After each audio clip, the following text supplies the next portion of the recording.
옹호하는 민주당 분들도 아니면 사석에도 만나면 집값이 내려가지는 않을 거예요. 그런 이야기를 다 해. 그런데 왜 그랬을까? 저는 이게 궁금합니다. 왜? 저 이제 마산에 수업 가보면 마산에 좋은 아파트 3, 40평 해봐야 몇 억 안 나가요. 근데 뉴스를 보면 서울 강남이 뭐 50억이다. 서초동에 뭐 반포에 뭐 40억이다 그러잖아요. 그럼 화가 나지. 그런 사람들에 대해서 일시적인 카타르시스를 주는 거야. 그런 인사의 핵심이 누구겠어요? 김현지지. 김현지가 핵심이지. 아니 그러니까 내가 그 얘기를 하는 거예요. 지금까지 정치를 해오면서 리스크가 있을 때마다 이런저런 사람들의 조언과 도움을 받았을 거 아니에요. 그거에 대한 보온 인사거든요.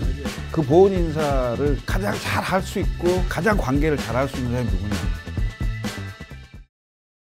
이번 주에도 계속 그 11호 대책 발표 이후에 계속 이재명 11호라고 그러면은 1호, 2호, 3호, 11호 같아. 그냥 10월 15일 이렇게 해. 알겠습니다. 10월 15일 부동산 대책. 그렇지. 아니 듣는 시청자분들이 11호 그러면 9호, 10호, 11호 이렇게 들리잖아. 10월 15일 부동산 대책 발표 이후 이재명 정부가 풍랑을 만난 것 같습니다. 이래저래 많이 시끄러웠잖아요. 그 형님 먼저 어떻게 보셨어요? 거의 맛이 간 거죠. 4개월 만에 이재명 정부의 어떤 실력이 다 드러난 거예요. 저희는 무능합니다. 그 대책이 안 된다는 것 자체를 국민은 다 아는데 지네는 몰라. 그리고 막 나와서 떠들어. 야, 집은 나중에 사. 돈 모아서 사. 열받는데 막 불을 더 붙는 거야, 그냥. 내가 보기에는 이게 좀 오래 갈 것 같아. 집이 없어서도 서름이고, 그 다음에 집 조그만 게 있으면 좀 더 좋은 곳에, 그렇지. 시설이 잘 돼 있는 곳에, 이렇게 행복하게 살고 싶은 게 모든 사람의 열망입니다. 열망. 당연히 모든 국민, 어지간한 사람은 갭 투자 아니면 집을 못 사요. 그렇지. 어떻게 돈 다 갖고 집을 사나? 그런 사람이 얼마나 되겠어? 이건 결국 뭐냐면 마치 박원순 10년 동안 서울의 재개발 재건축을 다 묶었듯이 민주당 정부가 정권을 잡으면 대한민국 국민을 전부 하향 평준화해서 못 살게 만드는 게 아니냐. 이런 의심을 안 할 수가 없다니까. 이 10월 15일 대책을 내놓고 이걸 옹호하는 민주당 분들도 결론인으로 이야기하거나 아니면 사석에도 만나면 집값이 내려가지는 않을 거예요. 그런 이야기를 다 해. 그러니까 본인들도 알아. 이것으로 집값이 내려갈 거라는 기대는 크게 안 해요. 노무현 때도 해봤고 문재인 때 해봤던 그 똑같은 정책의 일관성 하에서 제일 세게 한 거거든, 이게. 아는데도 지금 이 짓을 하고 있기 때문에 지금 김 총장이 말한 그런 국민들의 분노, 특히 진짜 실제 집을 사고 싶은 순수한 재산 형성의 어떤 수단으로 노력해온 사람들의 좌절 같은 건 하늘을 찌르고. 그런데 왜 그랬을까? 저는 이게 궁금한 거예요. 왜? 본인들도 알 거예요. 구윤철 부총리도 알 거고 이상경 차관도 알 거고 다 아는데 왜 그랬을까? 그리고 그 사람들은 뒤로는 다 이제 똘똘하게 한 채씩 다 있는 사람들인데 이유는 저는 그게 정치적 파퓰리즘이라고 보는데 저 이제 마산에 수업 가보면 마산에 좋은 아파트 3, 40평 해봐야 몇 억 안 나가요. 근데 뉴스를 보면 서울 강남이 뭐 50억이다. 서초동에 뭐 반포에 뭐 40억이다 그러잖아요.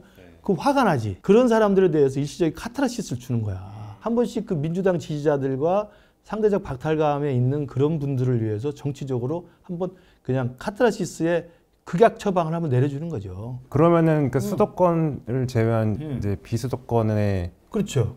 그리고 수도권에서도 집이 없어서 그다음에 강남 50억 이야기하면 화가 나는 사람들이 있거든. 그렇죠. 말 실수하시는 분들이 워낙 많았잖아요. 집값 떨어지면 돈 모아 집 사면 된다. 아니, 말 자체는 맞는 말인데 굉장히 열받게 하는 말이잖아요. 그렇죠. 집값 떨어지면 사면 된다고 해놓고 자기 살던 어디 성남의 아파트를 사는데 문제가 됐던 30억짜리로 지금 갭 투자 샀다는 거 아니에요?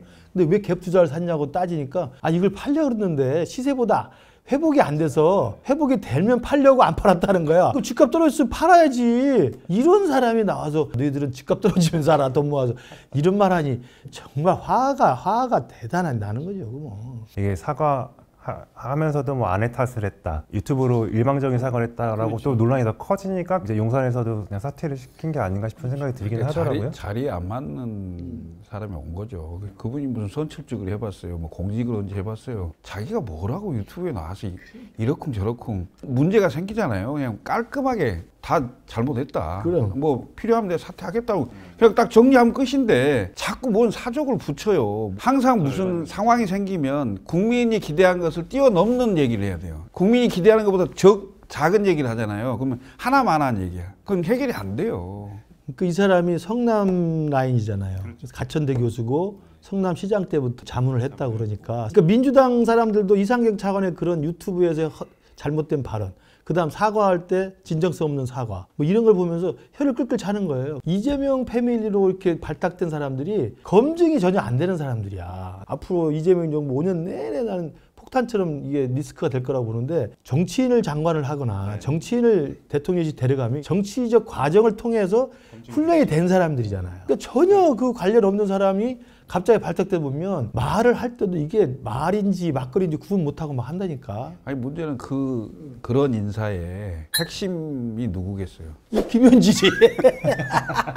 김현지가 그 핵심이지. 아니 그러니까 내가 그 얘기를 하는 거예요. 지금까지 정치를 해오면서 리스크가 있을 때마다 이런저런 사람들의 조언과 도움을 받았을 거 아니에요. 그거에 대한 보온 인사거든. 맞아요. 그 보온 인사를 가장 잘 할 수 있고 가장 관계를 잘 할 수 있는 사람이 누구냐? 김현지 아니에요. 그래서 이게 이재명 패밀리가 굉장히 위험한 거고 법제처장 나와서 한 발언을 보세요. 법제처라는 것은 우리 정부 기관에서 법적 해석을 유일하게 권한을 준 그런 기관이에요. 그런 사람이 공식 국감자리에 나와가지고 5개 재판 12개면 다 무죄라고 생각합니다. 이재명과의 개인적 인연, 성남에서 이 오래된 인연으로 온 사람들은 갈수록 좀 폭탄입니다. 폭탄. 그 폭탄의 한 폭발에는 우리 김 총장 말대로 김현지가 딱 또아래를 틀고 있는 거죠. 국민들과의 공감 능력은 없고 그렇지. 이재명과의 공감 능력이 뛰어난 사람들만 수십 년 된 인연이니까. 네, 공직에 지금 가고 있고 그 공직의 루트의 가운데 가장 가까이 있는 사람이 김현지다. 그 네트워크를 아는 김현지 실장이 인사 때 영향을 미쳤다 이 말씀이신 거죠? 이재명 정부 출범하자마자 기자들 사이에 쫙 돈 게 만사현통이었어요. 그렇죠, 만사현통이라고. 그러니까 김 총장하고 나하고 한 20년 된 관계잖아. 그럼 편해. 편한 사람 옆에 있는 게 편해. 편하게 옆에 안 편해. 안 편하니?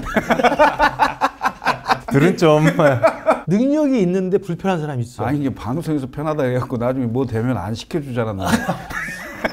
불편하다고 해야 시켜줄 거 아니야. 그게 김근식이 그만큼 공과 사를 구분할 줄 아는 거지. 일단 대고 봅시다. 일단 대고 봅시다. 불편해. 자 지금 좀 약간